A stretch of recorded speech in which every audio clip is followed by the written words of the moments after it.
Estou errada em pedir para o meu noivo cortar relações com a família de sua esposa falecida? Sou uma mulher de 25 anos e vou me casar com meu noivo, de 29, em maio. Quando a gente começou a namorar, ele me contou que foi casado dos 20 aos 22 anos com a namorada do colégio. A gente se conheceu quando ele tinha 25 anos, mas ela faleceu de sepse por causa de uma cirurgia mal feita. Ele não lidou bem com isso e continuou em contato com a família dela, principalmente com o pai e as duas irmãs, de 19 e 24 anos. No começo, isso me incomodou um pouco, porque eles tinham muita história juntos que a gente não teria, e era difícil saber que ela estava sempre presente na vida dele. Eu nunca contei para ele e decidi superar isso sozinha, principalmente porque ele passava muito tempo com a família dela durante o nosso relacionamento. No aniversário dela, no aniversário de casamento deles e no aniversário do falecimento dela, ele passava o dia com a família dela. No começo, era estranho saber que o homem que eu amava estava relembrando o amor que ele teve com outra pessoa, mas eu tentei ver a situação do ponto de vista dele, e nos últimos anos eu me sinto completamente segura no nosso relacionamento e isso não me incomoda mais tanto. Bem, ele me pediu em casamento nessa mesma época do ano passado e eu fiquei nas nuvens. Eu amo esse homem com todo o meu coração, mas descobri recentemente que ele nunca contou para eles que a gente ficou noivo. Nos últimos meses, tenho experimentado cafeterias locais em vez de ir sempre na mesma, e fui em uma nova. A irmã da falecida esposa dele trabalhava lá e, além de ser estranho, ela olhou 2 vezes para o meu anel de noivado e pareceu bem feliz. Eu não falei nada e fui embora. Meu noivo me contou que ela ficou mandando mensagens para ele nas redes sociais sobre isso, e eu não gostei que ele manteve segredo. Ele pediu desculpas e ficou bem chateado com tudo isso. Ele disse que não queria me esconder, mas também não queria machucá-los, e que nós duas éramos uma parte importante da vida dele. Eu entendi isso e peguei leve com ele, só falei para ele ser sincero com eles daqui para frente. E foi isso. Pelo menos, era o que eu pensava. Uma semana atrás, no domingo, recebi uma mensagem da irmã mais nova, de 24 anos, perguntando se eu estava feliz comigo mesma. Ela disse que eu nunca substituiria a esposa falecida dele e que, se ela ainda estivesse viva, ele sempre a escolheria em vez de mim. Ela ainda disse que ele só me mantinha por perto por causa do meu dinheiro e para ter onde enfiar o jubileu. Eu ignorei a mensagem, mas não posso dizer que não me afetou. Quando você está na minha posição, todos esses pontos são coisas que você tem que superar, e não é fácil lidar com essas inseguranças. É como um soco no estômago quando usam essas coisas contra você. Eu mencionei isso para ele e ele me confortou e me tranquilizou. Ele disse que estabeleceria limites com ela e que eu nunca mais precisaria ouvi-la. Por mim, tudo bem. Isso foi até eu encontrar meu carro com vadia e ladra de túmulos rabiscado com tinta vermelha. Eu tinha economizado por 1 ano para esse carro, e ele era caro, muito caro. Os pneus foram cortados e as janelas quebradas. Pedi à loja algumas imagens da câmera de segurança daquela noite, mas estavam borradas e não capturaram muita coisa. No entanto, conseguiram pegar metade de uma placa e a cor e marca de um carro. Era o carro da irmã mais nova da falecida esposa dele. Eu disse a ele que estava prestando um boletim de ocorrência e ele me pediu para esperar até que ele falasse com elas primeiro. Eu disse que não, mas que faria se elas pagassem pelos danos e pedissem desculpas na minha frente. Ele marcou a reunião para ontem à noite e não correu bem, para dizer o mínimo. Todo mundo estava gritando. As irmãs me disseram que elas, sim, ambas, não tinham nada para se desculpar e que eu deveria deixar a família delas em paz, incluindo meu noivo. Ele disse a elas que não era justo para ele ficar sozinho para sempre e que esperava que elas o apoiassem em encontrar o amor novamente. Elas disseram a ele que ele estava traindo a falecida esposa e que ele nunca a amou se fosse se casar com outra pessoa. Elas não tinham problema com ele ter uma nova namorada porque ele perceberia que ela era única para ele e se cansaria de mim. Agora que isso não tinha acontecido, elas estavam batendo o pé.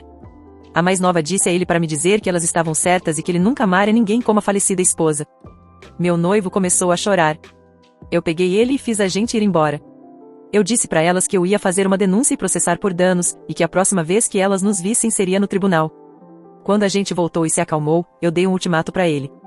Ou ele corta contato ou a gente cancela o casamento e segue caminhos separados. Eu não ia viver minha vida com esse assédio e um dia sujeitar meus filhos ao bullying delas. Ele disse que elas nunca fariam bullying com uma criança, mas eu cortei ele e disse que ele também não esperava nada disso. Ele ligou pro pai delas, que ficou bem de boa com tudo, mas ainda defendendo as filhas. Eles dizem que eu não deveria controlar ele e que eu sou horrível por cortar o contato delas. Eu não sei o que fazer. Eu não consigo viver assim e eu não acho que eu deveria ter que viver só porque a gente vai casar. Comentários relevantes. O anel que ele te deu é o mesmo que ele deu para ela? Não, o anel é, na verdade, o anel de noivado da minha falecida avó. Ele perguntou ao meu pai se ele podia me dar quando pediu a bênção dele. Por mais nojento que pareça, acho que a parte da ladra de túmulos era sobre eu estar roubando ele da falecida, pelo menos é tudo que consigo entender disso. Não ficaria surpresa se a garota de 24 anos estivesse esperando ficar com ele. Algumas pessoas estão dizendo isso e estou muito assustada. Eles jogam D&D juntos uma vez por semana e agora estou em pânico. Eles continuaram jogando depois que ela te mandou essa mensagem? Não, que eu saiba, ele não compareceu à sessão desta semana. Eu só quis dizer jogam porque eles estão na mesma campanha com outras 3 pessoas. Eu não sei o que acontece lá e, depois do que as pessoas estão dizendo, acho que nem quero saber. Por que você sequer quer ficar com ele quando tem tanta confusão? Eu entendo o que todo mundo está dizendo, mas não é fácil parar de amar alguém assim do nada. Estou percebendo isso agora. Obviamente, eu não quero ser assediada e ter minhas coisas destruídas. Eu preferiria que tudo isso fosse amigável, mas esse não é o mundo em que vivo. Se fosse fácil como apertar um botão, eu teria começado a fazer as malas no domingo, quando recebi a mensagem. E ele teria apertado o botão no funeral da falecida esposa dele. Talvez eu tenha sido paciente demais até agora, mas isso não significa que sou fraca. Estou pronta para seguir qualquer caminho que eu tiver que seguir. Esperemos que ele também esteja pronto. Onde estão os pais dele nessa história? Eles eram pais mais velhos, quase 50 anos quando tiveram meu noivo, então já se aposentaram, e ele nunca quer incomodá-los com nada. Duvido que saibam de alguma coisa disso. Atualização, um dia depois. Uma mini atualização para esclarecer algumas coisas antes de eu ter uma conversa com meu noivo hoje mais tarde ou amanhã sobre meu ultimato. Eu não dormi nada ontem nem na noite anterior, por motivos óbvios. Meu celular apita pelo menos uma vez por hora com elas falando uma coisa ou outra, principalmente a irmã de 19 anos. E eu não sei o que elas andaram contando para as pessoas, mas recebi uma mensagem de um dos tios e dos avós delas me chamando de coisas horríveis também. Então, obviamente, elas andaram espalhando o que aconteceu essa semana e distorcendo tudo. Eu não as bloqueei porque quero juntar o máximo de evidências possível para o caso inevitável. Independente de qualquer resultado com meu noivo, eu vou processar e abrir um caso criminal por assédio e vandalismo, além de tentar conseguir uma ordem de restrição. Eu só não tive a força mental para fazer isso ainda. Tô esperando que meu noivo me ajude. Eu não falei com meu noivo desde a discussão, além de dizer para ele que ou eles saem ou eu saio. Foi minha escolha dar para ele alguns dias de espaço para digerir tudo, e eu vou entrar em contato com ele quando eu estiver pronta. Tudo isso, desde a primeira mensagem até agora, aconteceu em uma semana. É um peso enorme contemplar deixar pessoas que você conhece há 15 anos e com quem você cresceu. Ele estabeleceu limites firmes com a irmã da cafeteria, já que eu via as mensagens. Ele disse, parafraseando, você não tem o direito de falar com a OP de jeito nenhum se é assim que você vai se comportar. Ela não merece isso e você foi longe demais. Por que você está sendo assim? E ela respondeu com mais xingamentos e discussão. Ele terminou dizendo para não me mandar mensagem de novo e para garantir que todo mundo faça o mesmo. Eu fiquei feliz com isso. Naquele momento, só uma pessoa daquela família tinha um problema, que eu saiba, então seria bobagem fazer ele cortar todo mundo. Pode não ser o suficiente para alguns, mas foi o suficiente para eu me sentir segura e confortável. Para aqueles que estão dizendo que ele precisa de terapia, ele já está fazendo isso. Ele tem feito isso desde antes de começarmos a namorar, depois de um incidente no trabalho. Eu não sei nada sobre a família delas, no entanto. A primeira vez que conversei com algum deles foi naquela noite. Eu também quero esclarecer sobre não chamar a polícia em relação ao incidente do carro. Foi minha ideia não registrar um boletim de ocorrência em troca de um pedido de desculpas pessoalmente e o pagamento dos danos. Ele apenas queria que eu esperasse para que pudesse conversar com elas, ver se elas se arrependiam e, então, pedir ao pai delas para cobrir os danos. Na época, achávamos que era só a garota de 19 anos que havia destruído meu carro, não as 2 filhas. Nenhum de nós queria arruinar a vida dela. Quando descobri que eram as 2, a situação tomou outra proporção. Obrigada a todos pelas mensagens, e espero trazer uma atualização positiva para vocês amanhã. Edição, eu pedi que ele tomasse um tempo para refletir e que eu entraria em contato para que sua decisão fosse bem pensada. Isso é por mim. Eu não quero ser a última opção e acabar em um casamento cheio de ressentimentos. Isso é por mim. Por favor, entendam isso. Comentários relevantes. Aconselho que vocês mudem de cidade. Esse é um assunto que vou abordar na nossa discussão. Mudar de casa, com certeza, e mudar de cidade, possivelmente. Onde está o pai delas e o que ele tem dito? Eu não ouvi nada dele, mas ouvi a conversa entre meu noivo e ele depois do ultimato. Ele não me xingou nem nada, só tentou fazer meu noivo me fazer retirar as acusações porque ele as conhece e isso acabaria com a vida delas. Especialmente a de 19 anos que está na faculdade. Eu acho, e isso é só uma opinião, que ele deixou elas saírem impunes depois que a mais velha faleceu. É só uma opinião, mas eu não entendo como o fato dele não ter dado uma resposta ainda faz dele uma pessoa horrível, especialmente porque ela disse para ele deixá-la em paz. Você está 200% certo. Eu disse para ele não me contatar até que eu sinta que ele teve tempo suficiente sozinho para realmente escolher. Ele pode ter me escolhido no segundo em que eu dei o ultimato. Eu não sei porque eu quero que essa seja uma decisão bem pensada, se não vai levar ao ressentimento. Já tem uma semana que vocês estão sem se contactar? Me desculpem, muita gente está confusa com isso e eu estou me perguntando onde eu errei. Faz pouco menos de 2 dias sem contato com meu noivo, não uma semana. Eu recebi a mensagem da minha cunhada uma semana atrás, no domingo. Atualização, 1 dia depois. Nossa, que manhã agitada que eu tive. Meu noivo veio aqui bem cedinho hoje e eu nunca estive tão cansada. Isso vai ser longo, desculpe desde já. Primeiramente, quero deixar as coisas bem claras aqui. Tem muita gente criticando meu noivo por não ter cortado elas de cara, o que eu não acho justo. Ele é uma pessoa muito calma, tranquila e calculista, e essa é a pessoa que eu sempre conheci. Nada mudou. Se ele desse uma de Rock Balboa e virasse a mesa do café gritando obscenidades, ele não seria o homem por quem eu me apaixonei. Ele fez exatamente o que eu esperava que ele fizesse e exatamente o que me deixava confortável. Você pode se sentir atraída por outras coisas em homens e esperar outras coisas, e isso é ótimo, mas não eu. Agora a atualização. Eu mandei uma mensagem para ele dizendo que achava que era hora de conversar sobre isso e ele estava de volta em casa nem meia hora depois. Ele estava ficando na casa de um amigo nas 2 noites em que não tivemos contato. Nós sentamos na nossa cama para conversar porque minhas costas estão doendo de tanto empacotar as coisas e eu não ia me forçar a sentar na mesa. Antes mesmo de começarmos a conversar, ele perguntou se podíamos nos abraçar por 1 minuto. Isso definitivamente ajudou a aliviar um pouco a tensão, e conseguimos falar como um casal, e não como 2 estranhos sem graça, porque, independentemente do que algumas pessoas acreditam, nós nos amamos, e levou muito tempo para eu me sentir confiante nesse fato. Antes que alguém me chame de capacho, não, eu ainda estava bem certa de que ia manter meu ultimato. A primeira coisa que perguntei foi se ele sentia que tinha tempo suficiente para tomar a decisão dele, e ele disse que não precisava de mais tempo. Ele estava muito chocado e perplexo com a rapidez com que tanta coisa mudou em apenas uma semana e como tudo que ele sabia foi abalado, a ponto de ele não conseguir pensar direito e ficar meio anestesiado. Ele se desculpou por não ter adotado uma postura mais defensiva antes e não quer ficar se desculpando por isso.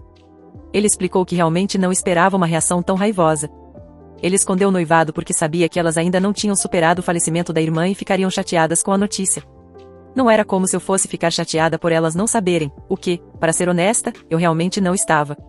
Ele conhece essas garotas desde antes de elas terem 2 dígitos de idade e nunca teria imaginado que elas seriam capazes de algo assim. Foi tão inesperado que ele congelou. Eu perguntei a ele se havia alguma possibilidade de alguma delas estar afim dele, e ele parecia bem confuso e perturbado. Eu mencionei que já me disseram que não é incomum que irmãos ajam assim após uma perda, e ele ficou refletindo sobre isso. Ele me contou que, cerca de 8 meses após o falecimento da ex, a de 24 anos tentou beijá-lo. Ele imediatamente se afastou e contou para a mãe dela, que na época ainda estava casada com o pai, mas agora são divorciados. Ela era menor de idade na época e mandou uma mensagem para ele dizendo que faria 18 anos em breve, então não era grande coisa. A mãe dela a fez ir à conselheira da escola e não a deixou ficar sozinha com ele por um tempo. Isso aconteceu anos atrás, então ele tinha até esquecido disso. Ele disse que tinha certeza de que isso não era mais um problema agora, por já ter passado tanto tempo, mas eu não estou tão convencida. Não que isso importe mais. Ele abriu o Facebook dele e me deu para ler. A de 24 anos estava mandando mensagens para ele, que ele ignorou.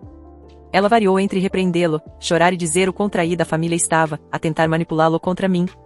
Ele disse que tinha certeza de que precisava deixá-las para trás e estava pensando nisso de vez em quando desde que ele me pediu em casamento, mas não conseguia se forçar a fazê-lo. Depois desta semana, a coisa ficou séria e ele soube o que tinha que fazer. Era tudo apenas abstrato até que de repente se tornou muito real. Ele me perguntou como eu estava lidando com a situação e eu contei para ele. Eu sentia que tinha feito tudo certo, mas de alguma forma as coisas ficaram piores do que se eu tivesse sido o tipo de pessoa ciumenta e impedido o contato deles desde o começo. Eu tentei ser compreensiva e me esforcei tanto para ser segura de mim mesma e do nosso relacionamento, só para tudo em que trabalhei ser jogado na minha cara como se eu fosse uma amante. Ele não piscou em nenhum momento e apenas ouviu. Ele disse que deveria ter sido mais observador e percebido que eu estava lutando com isso para que ele pudesse me ajudar, mas eu sempre fui a forte, então ele negligenciou e ele vai melhorar. Como eu já disse em alguns comentários, os pais dele o tiveram perto dos 50 anos e são aposentados. Ele odeia envolvê-los em negatividade, mas fiquei chocada quando ele disse que estava conversando com ele sobre isso desde a primeira mensagem no Facebook. Eles foram muito compreensivos, mas o pai dele adotou uma abordagem de amor severo. Ele disse a melhor frase que acho que já ouvi: se recomponha antes que a brincadeira acabe. Eles se ofereceram para vir ficar um tempo e nos ajudar na mudança. Acho que não é necessário, mas agradeci muito a intenção. Sobre o assunto da mudança. Deixei claro que não ficaria mais nessa casa do que o necessário e ele concordou totalmente. Os pais dele se ofereceram para encontrar um lugar para nós no estado deles, caso quiséssemos ter mais uma rede de apoio e estou honestamente considerando isso depois de tudo. Eles estão a apenas um estado de distância da minha própria família, então estaríamos muito melhor. O trabalho dele é remoto e eu devo conseguir encontrar trabalho lá com facilidade. Estive em contato com um amigo que é mecânico e ele me deu um orçamento entre 1 e 2 mil para os danos, mas esse é um preço de custo, como um desconto. Algumas pessoas disseram para obter uma declaração real e pesquisar os preços. O custo real é entre 4 e 5 mil e isso é só para os danos visíveis. Meu amigo acha que elas fizeram algo no motor, então graças a Deus eu não consegui dirigir para lugar nenhum. Ele acha que eu posso ter direito a um carro novo. Se for o caso, com certeza vou processar e isso não vai sair barato. Depois que todas as coisas emocionais foram discutidas, ele mencionou quando eu me sentiria confortável para ir à polícia. Deixei claro que ele estava de acordo com isso ou eu iria sozinha. Ele disse, com a certeza que eu nunca tinha visto antes, que era isso que precisava ser feito e que ele não ia deixar elas continuarem. Ele já tinha feito o suficiente para tentar protegê-las, mas ele não ia deixar que isso acontecesse às minhas custas. Estou no banho agora e vamos à delegacia assim que eu terminar. Ele está lá embaixo imprimindo os novos orçamentos dos mecânicos e as mensagens que a fulana de 24 anos mandou para ele nos últimos dias para que possamos ir preparados. Disseram que nada vai acontecer, e podem estar certos. Mas eu tenho que tentar. Esperando que a polícia local não tenha nada melhor para fazer. É uma cidade pequena. Para finalizar, fiz questão de perguntar de novo se ele ia cortar o contato ou se eu que tinha que fazer isso. Ele nem hesitou e disse que eles não vão mais fazer parte da vida dele, mesmo se eu decidisse ir embora. Ele pediu para ter um último encontro para se despedir dos pais dela e dar um ponto final nessa parte da vida dele, e para explicar para as meninas que a culpa não é minha, mas sim uma decisão dele depois de ver o quão cruéis elas eram capazes de ser. Depois disso, a gente ia bloquear eles em tudo e seguir em frente. Eu fiquei totalmente de boa com isso. Então, é isso aí. Escrever tudo isso e poder conversar com as pessoas sobre tudo tem sido útil e uma boa distração do caos que estava a minha vida e tudo deu certo como eu esperava. Vamos ver como vai ser o encontro dele com eles.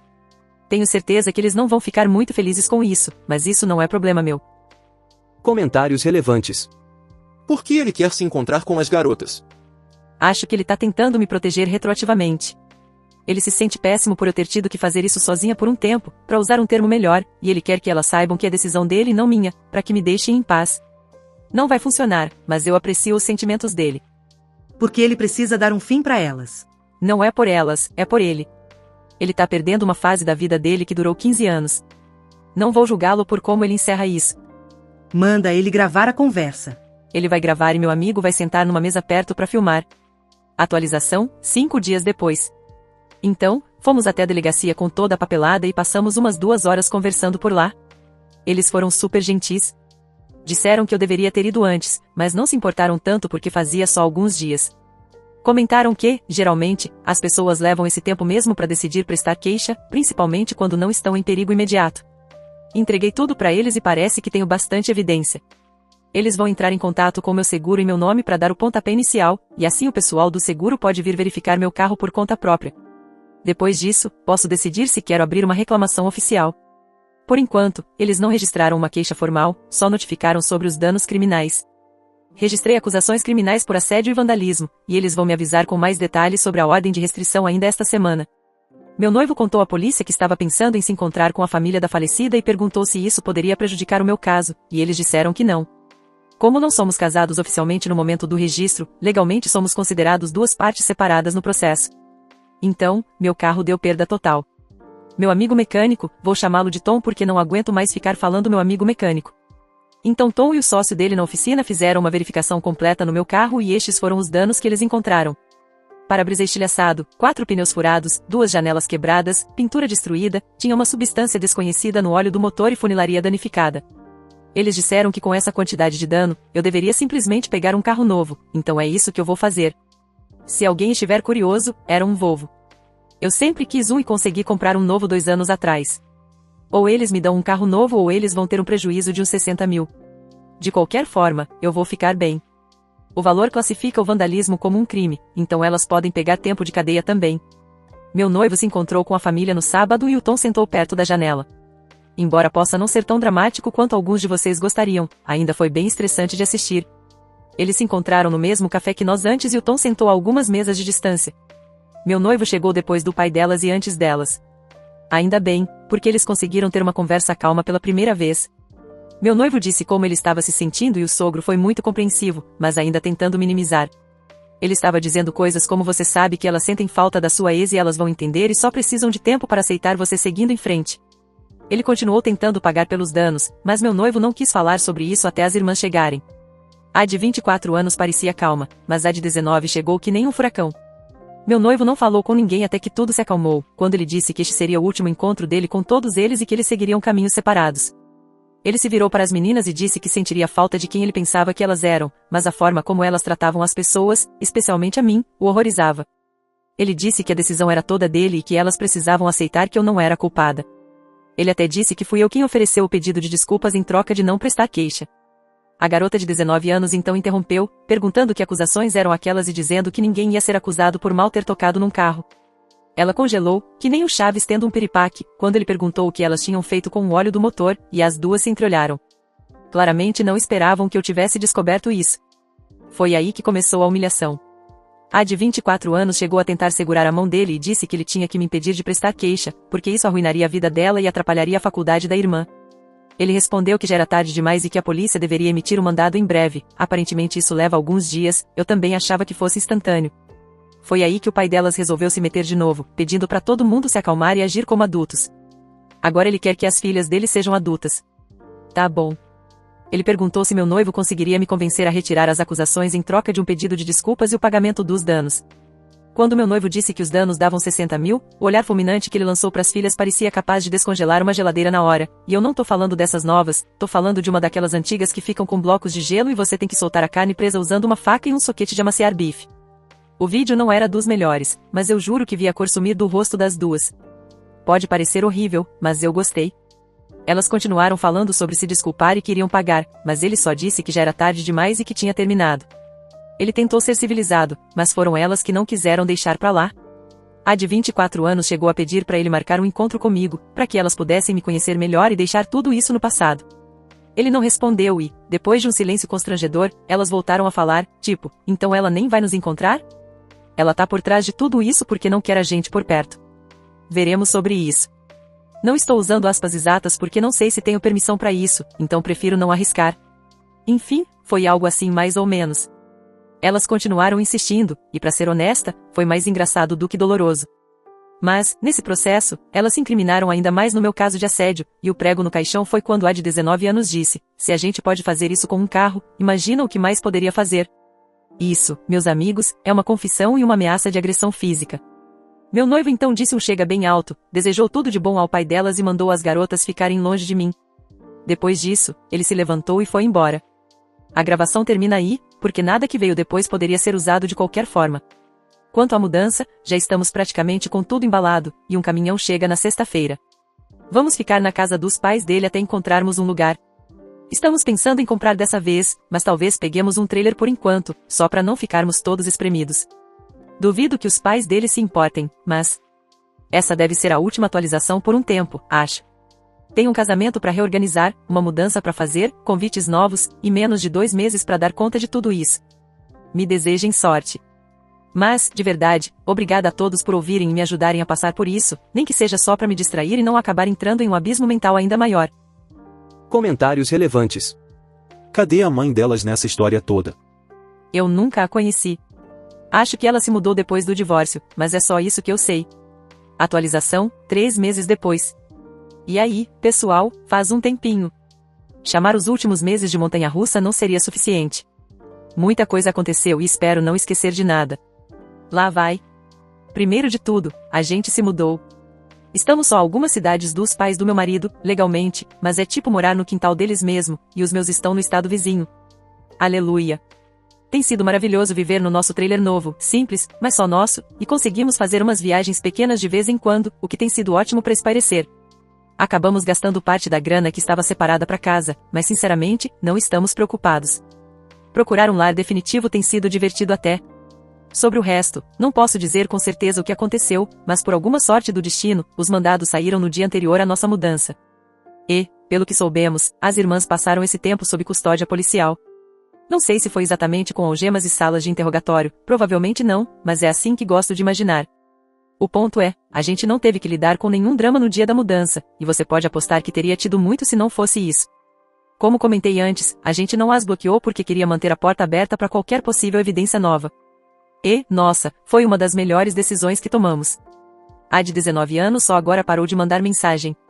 Começou com pedidos desesperados por um encontro, depois veio a fase dos xingamentos, dizendo que eu estava destruindo a vida dela. Mas nas últimas semanas, virou só raiva pura. É exaustivo, mas, confesso que um pouco divertido também. Agora ela tá ameaçando me encontrar, mandando é bom você tomar cuidado e coisas do tipo. A impressora aqui tem trabalhado como nunca, com tanta coisa para entregar ao meu advogado. A de 24 anos ainda estava tentando falar com meu marido, e chegou ao ápice alguns dias antes do casamento. A gente deveria ter mudado as datas, mas não era viável. A gente tinha família de todo lugar que tinha tirado folga do trabalho e a gente realmente queria todo mundo lá depois de tudo que aconteceu. Ela tentou ligar para o meu marido mais de uma dezena de vezes e chegou a deixar 2 recados de voz. Ela estava chorando e hiperventilando, dizendo que não queria perdê-lo. Para quem achou que ela ainda sentia algo por ele, acertou em cheio. Meu marido ouviu os recados de voz comigo e ela só divagava, foi até meio triste. Ela disse que sempre achou que eles ficariam juntos porque eles passaram por tanta coisa juntos e parecia certo. Ela o culpou por iludi-la e fazê-la se apaixonar por ele só para escolher outra pessoa que ele mal conhecia. Ela até disse que se sentia substituída, o que me deixou desconfortável. Tudo isso enquanto o degradava por trair a ex dele ao seguir em frente. Eu genuinamente não entendo a lógica dela. Quanto ao meu carro, descobrimos o que era a substância desconhecida. Era anticongelante. O motor inteiro foi pro beleléu e, com tudo mais, meu seguro abriu um processo contra eles pelo custo de um carro novo. Eu tava esperando os 60 mil, mais ou menos, mas o Tom, meu amigo mecânico, falou para eu pedir mais, baseado no valor de mercado atual e tal. Eles voltaram com uma nova oferta de 75 mil, demorou mais de um mês pro dinheiro cair na minha conta, mas eu consegui. Quanto ao caso, não sou mais eu que tô correndo atrás do reembolso, é meu seguro, então é uma coisa a menos para eu me preocupar. Que eu saiba, o pai delas está pagando os honorários dos advogados, mas duvido que ele vá reembolsar a seguradora por elas. Ainda tem um processo rolando contra elas por assédio e comportamento ameaçador, e eu também estou processando pelo dinheiro que gastei com a mudança e por todo o sofrimento emocional. Meu advogado disse que elas vão ser responsabilizadas, e parece que querem fazer um acordo. Eu fico meio mal com essa parte do sofrimento emocional, mas, depois de tudo que fizeram, foi sim muito angustiante. O tribunal está andando devagar, então ainda não tenho novidade sobre o processo criminal, só que elas vão se declarar culpadas. Não deve demorar muito agora, e tudo indica que vão pegar liberdade condicional e tratamento obrigatório para controle da raiva. Não vão pra cadeia, mas tudo bem, pelo menos vão ter ficha. Meu marido ficou meio abatido por um tempo depois da mudança, mas nunca deixou de me apoiar. Agora que está se firmando no trabalho e ficando mais próximo dos pais, ele está voltando a ser como era antes. Isso tem sido ótimo pro nosso relacionamento também, porque a gente se dá muito bem. Desde o dia 21, sou uma mulher casada. Foi tudo muito corrido e estressante, basicamente tivemos que reorganizar todo o casamento em 2 meses, mas conseguimos, e nossos convidados foram super compreensivos. Tivemos que abrir mão de algumas coisas, como o bolo e o buffet, mas todo o resto deu super certo. Agora, olhando para trás, a gente não consegue imaginar de outro jeito. Aconteceu exatamente como tinha que ser. No geral, as coisas estão indo bem, e eu agradeço a todo mundo que acompanhou e me apoiou. Foi uma jornada difícil, mas estou feliz por ter essas pessoas fora da minha vida.